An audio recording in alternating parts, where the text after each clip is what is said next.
প্রথমে একটি চারকোনাচ্চা কাপড় নিয়ে আমি এটা মাঝখান বরাবর আড়াআড়ি করে কেটে নিয়েছিলাম। সেটাকে এখন আড়াআড়ি করে ভাঁজ ফেলে সমানভাবে 1 ইঞ্চি পরিমাণ রেখে আমি 2টা কাপড় কেটে নেব সমানভাবে, একটি সামনের গলা করার জন্য আরেকটি দ্বিতীয় গলার করার জন্য।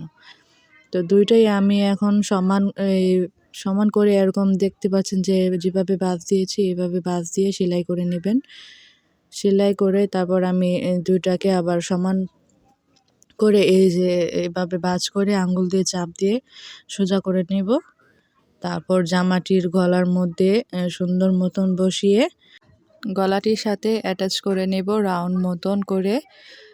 আর খেয়াল রাখতে হবে জামাটির বাউ পিঠের ওপরে এরকম পাইপিংটা ধরে সেলাই করতে হবে। এরপর সুন্দর করে উল্টিয়ে উল্টা পাশে নিয়ে দিতে হবে পাইপিংয়ের কাপড়টি। আর এখানে একটা জিনিস খেয়াল করতে হবে যে পাইপিংয়ের গলাটি সেলাই করলে আর সাইডে কোনো কাটওয়ার্ক করতে হয় না।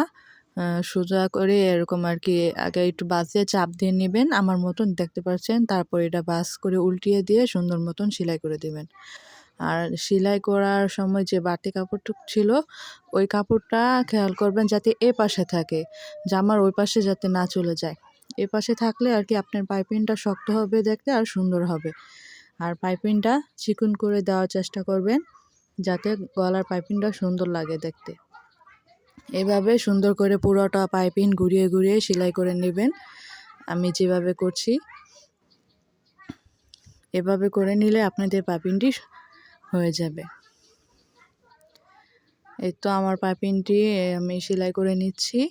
আর আমার ভিডিওটা যদি ভালো লেগে থাকে অবশ্যই চ্যানেলটাকে সাবস্ক্রাইব করে দিবেন আর লাইক কমেন্ট করবেন।